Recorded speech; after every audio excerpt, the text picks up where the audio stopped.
All right, subscribers and listeners, we're going to be talking about what are yellow letters in real estate. Stay tuned.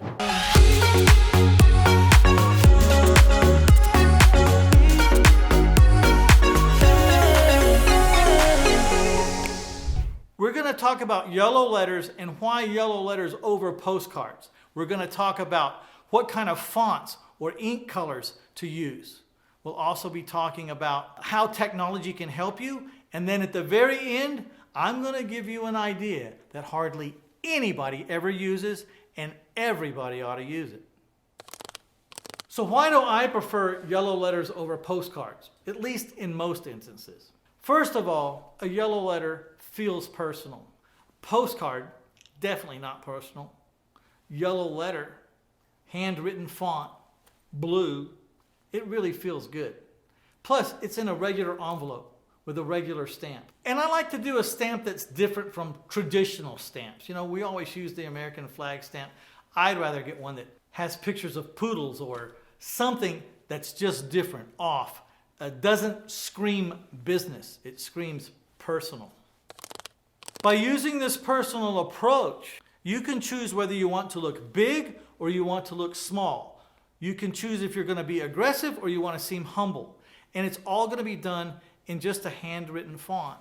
And while we're on the subject of font, I personally choose blue because if you choose black, it could be printed. Blue kind of seems original. It's like this came right out of someone's pen. When you use a black pen, they don't know if it's from a pen or if it's from a printer.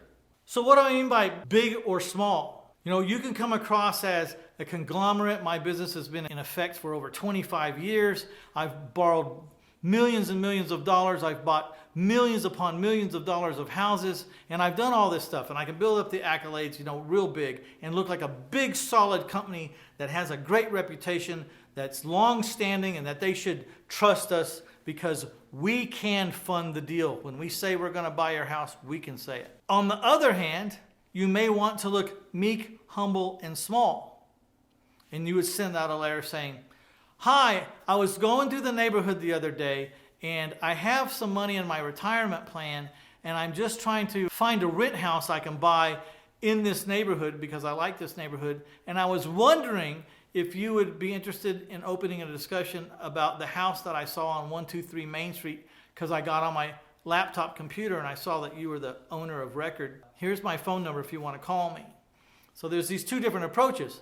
Sometimes you might want to do A/B split test and send out, 1,000 letters to one group with one kind of message, and then you send out 1,000 letters to another group with another kind of message. Say it's the big message and the small message, and see which one does the best for you, for your culture, for that neighborhood, because there may be a big winner. As with everything else, there's always more than meets the eye. Yellow letters are a form of direct marketing. They're designed to look real, as if you hand wrote every single letter that you mailed out that day. Now, we all know that you didn't write 4,500 letters that day, that they're done through technology. But it's a way of direct mail that feels personal to the person receiving it. And today, technology can go a long way into making these letters seem even more personal. We can say, "Dear," and then have Mr. and have their last name, variable. We can say, I'm still interested in your property at, and then variable, 123 Main Street, the address of the house they own. The more variables we can put into a letter that are specific to the time and the day and the property and the owner, the more personal these touches or reach outs feel to the recipient. So if you don't know about mail merge and variables, it's just like you have a spreadsheet, and in the column 1, it has the owner's first name. And in column 2, it has the owner's second name. And in column 3, it has the address where he lives. But in column 4, it has the address that he owns that you're interested in buying. In column 5, it could have something else. And in column 6, something else that's very specific to this owner of this house that you're interested in. So the merge process says, wherever you put variable 1, it's going to take whatever's in column 1 and put it in that slot or in that blank. Wherever you put variable 2, it's going to go into that blank. So in this spreadsheet that we've just been discussing, it would be, "Hello, Mr. Last Name." column 2 variable. I noticed you own a property at column 4 variable, 123 Main Street. I live too far away from where you live over in so-and-so county, column number 6, you know what I mean? But maybe I could talk to you on the phone about this property. So all of this seems highly personal. Of course, you could have done the exact same variables from the exact same spreadsheet for 1,000 properties all in the last hour, got all the letters printed out and folded up and put in an envelope and sent out.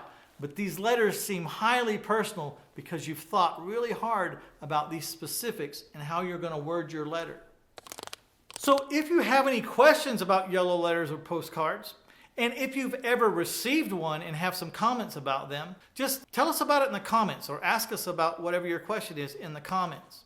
Also, I'm going to be giving you something that I'm sure you'll appreciate if you just stick around till after the end of the episode. Remember at the beginning of this episode when I told you there's this one thing that people never do that everyone should do? That thing is to have 2 phone numbers on your postcard or your yellow letter. Now, always the one number that everyone does is going to a live person, right? You sent out this direct mail piece, it's got a phone number, and you're hoping someone calls it, because if they call it, someone on this end is going to answer it and try to buy the house, right?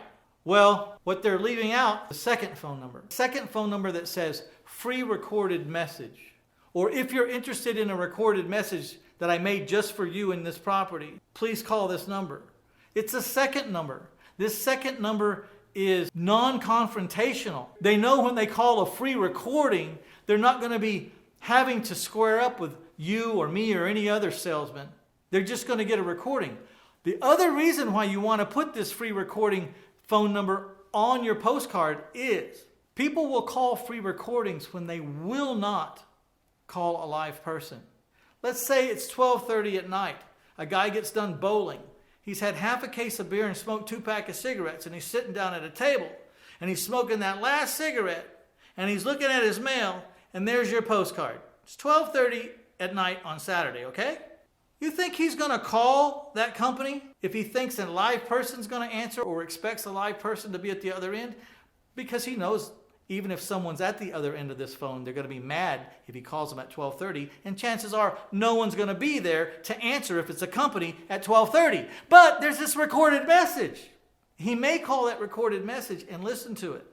Now here's the kicker. Livecom.com has been a sponsor of this YouTube channels for a long time. And if you're using a Livecom phone number and they call that phone number to hear the recording you made through the Livecom system about whatever it is you want to say, you're going to capture this man's cell phone number in the text distribution list that's attached to your free recording phone number. That's giving your letter or your postcard twice the opportunity to make a serious lead happen. I don't know why anyone would ever send out anything that doesn't have a free recorded message phone number and a phone number for a live person. There should always be 2 phone numbers, unless you just want to give up that one chance. Here's the thing. You paid 50 cents for it to get there. Why wouldn't you want to give it 2 chances to earn the reputation as a lead instead of just 1 chance? And that about wraps it up for this episode. In the beginning, I promised you a little freebie, and this is what we're going to get to you today. In this book, My Life in 1,000 Houses, 200 plus ways to find bargain properties, there's the 31 pages in here right at the beginning that talk to you specifically about branding and some mistakes that if you don't get it right from the very beginning are going to haunt you for a long time. Please go to 1000houses.com/branding and get that 31 pages. If you're a newbie, you have to get these pages, because if I'd have known about these mistakes early on and I did not make these mistakes, I probably would have done a lot better, a lot faster, and I would have not wasted so much time.